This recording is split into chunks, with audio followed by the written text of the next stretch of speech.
Let's talk about supplements.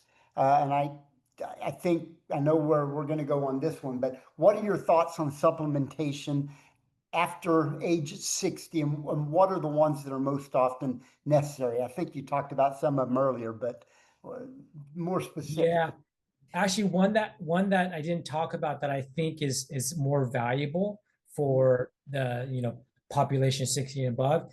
It's hydrochloric acid or some kind of digestive support. So I alluded to the fact of what's similar to menopause and andropause is also gastropause.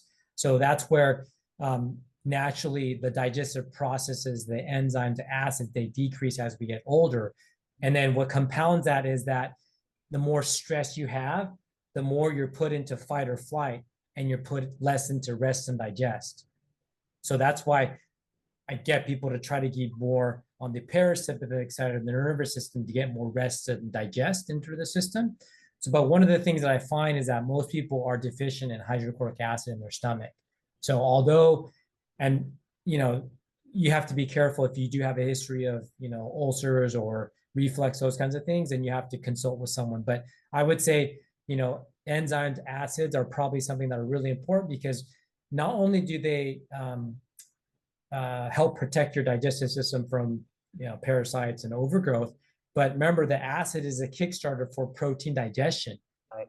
So, like I alluded to earlier, one of the reasons why they're saying in research that as we get older, we need more protein at one time is because we don't absorb the same amount as we did when we were 20. Mm-hmm. So, this is one way to help with the absorption process of using some acid or enzymes to help with that.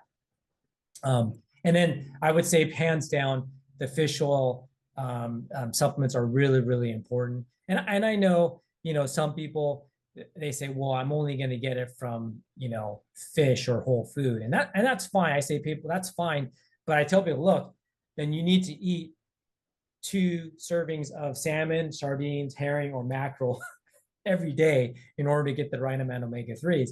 And I'm not saying this because haphazardly. I'm just doing this based off of blood work that we've done on you, and I've done on so many hundreds and hundreds of labs where they're not taking their supplements and their levels don't go increase. And that's one way that we can really dampen inflammation for people Right. over a period of time.